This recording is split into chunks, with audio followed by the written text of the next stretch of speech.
Rektor Universitas Muhammadiyah Purwokerto, Dr. Anjar Nugroho, mengkhawatirkan proses seleksi calon pimpinan KPK di lembaga politik atau DPR.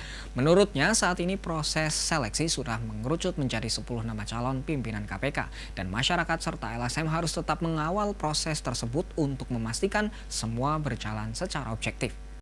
Saat diminta tanggapan oleh awak media tentang seleksi calon pimpinan KPK, Rektor Universitas Muhammadiyah Purwokerto, Dr. Anjar Nugroho mengatakan harapan publik terhadap KPK masih sangat tinggi. KPK masih menjadi lembaga pemberantasan korupsi utama di Indonesia.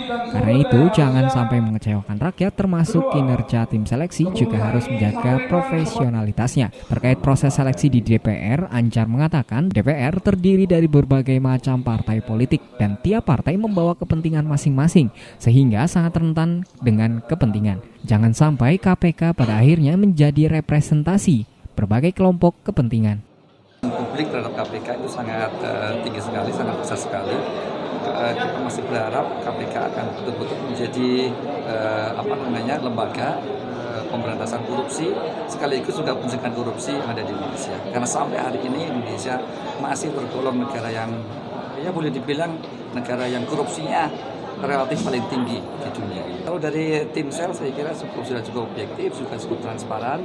Tapi kadang-kadang persoalannya nanti ada di lembaga-lembaga politik karena harus disahkan di DPR, dan DPR itu yaitu lembaga politik yang terdiri atas berbagai macam partai politik yang masing-masing punya kepentingan. Nah, itu yang harus kita terus waspadai, dan masyarakat harus bisa menjadi kontrol terhadap proses pemilihan pimpinan KPK, khususnya ketika proses itu ada di DPR. Lembaga politik dalam DPR harus betul-betul mengedepankan kepentingan nasional. Indonesia akan bangkrut di beberapa periode ke depan kalau korupsi masih. Sementara itu disinggung tentang pernyataan salah satu calon pimpinan KPK yang ingin memberikan batasan tegas di mana KPK tidak boleh menangani kasus korupsi di industri Polri demi menjaga harmonisasi antar lembaga. Rektor UMP ini menentang keras. Dari Banyumas, Damar Nurani, Satelit TV mewartakan.